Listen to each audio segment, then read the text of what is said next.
Welcome back to America's Voice Live.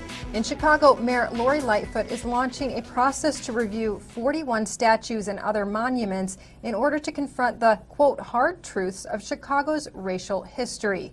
The Chicago Monument Project is targeting statues of 4 former U.S. presidents: Abraham Lincoln, George Washington, Ulysses S. Grant, and William McKinley. Although the project website does not note which criteria might apply to a specific monument or statue, reasons for making the list include, quote, promoting narratives of white supremacy and presenting an inaccurate or demeaning portrayal of Native Americans. This comes 6 months after Lightfoot ordered 2 statues of Christopher Columbus to be temporarily taken down in the middle of the night. They are still down. To talk more about this, I want to bring in the executive director of the American Principles Project, Terry Schilling. Terry, what's your response to this 41 statues, 4 former presidents, and white supremacy? Well, thanks so much for having me, Tudor. This is obviously not directed at addressing white supremacy or racism. And it's clear because Abraham Lincoln and Ulysses S. Grant were pivotal in ending slavery and advancing human rights. And so was George Washington and the other founders like Benjamin Franklin, that's also on that list. This is about moving towards socialism and getting Americans to forget the great men who helped build this country and set the foundations and principles that made us who we are today.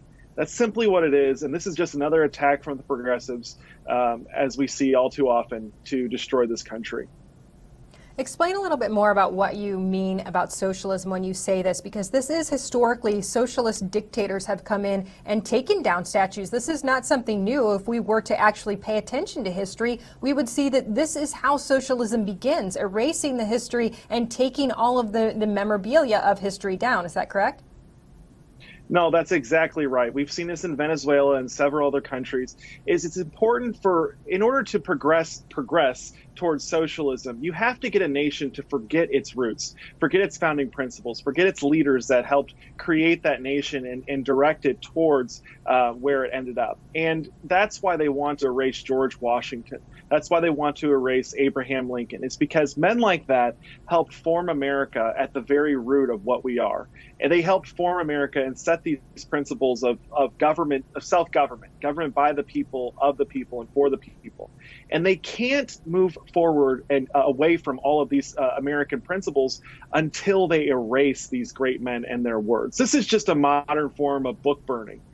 In erasing what this nation was founded on. It's absolutely terrible, and more people should be speaking up. You know, Illinois, Chicago, where Illinois is the land of Lincoln.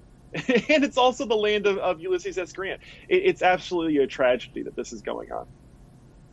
And we're taking history from 200 years ago and the norms of 200 years ago and applying that to today and saying that this country is a racist country. Because of that, this racism narrative is a very dangerous, slippery slope, and it's dividing the country further. How does this help any race? It really doesn't, Tudor. It actually hurts us all. When you're erasing people like Abraham Lincoln, the guy that ended slavery and staked his entire livelihood on that and his legacy on ending slavery, when Abraham Lincoln is too racist for you, you have to wonder exactly what your goals and ideals are and if they're even attainable. This is typical for progressives. This is typical for Marxists. They want to hold everyone to unattainable standards that are completely unreasonable and just criticize and criticize and tear down and tear down.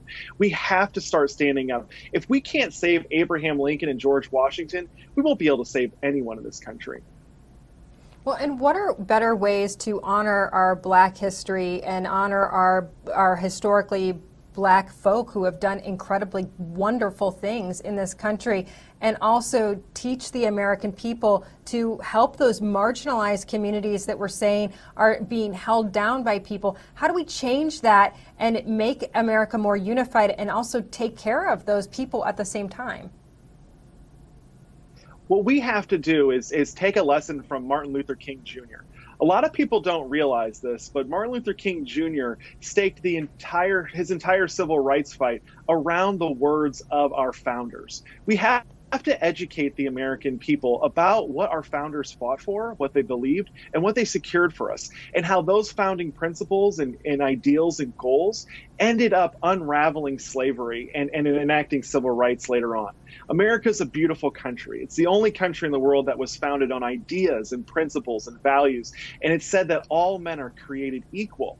And those principles, those principles, those beautiful words that our founders wrote and articulated, that is why we ended up ending slavery. Those are the principles that we use to enact civil rights and advance this country. So what we have to do is we have to take a lesson out of MLK Jr.'s book and articulate and educate Americans about how great our founders were and how unique what they did was.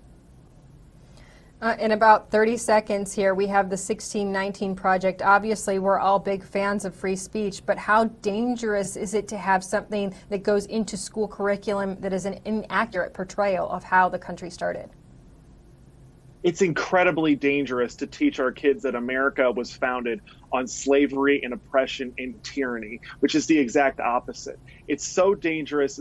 No child will want to love their country or serve their country if they believe their nation is evil. And that's the real root of the 1619 Project, is to confuse our children and make them think that America was evil at its founding. And that couldn't be further from the truth. We need to fight the 1619 Project with everything we have.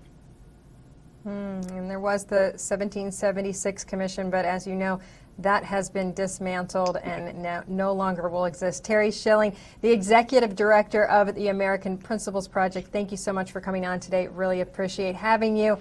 It's interesting stuff. We have to make sure that as a community of Americans, we are lifting up all Americans. Stay tuned. We'll be back on America's Voice Live.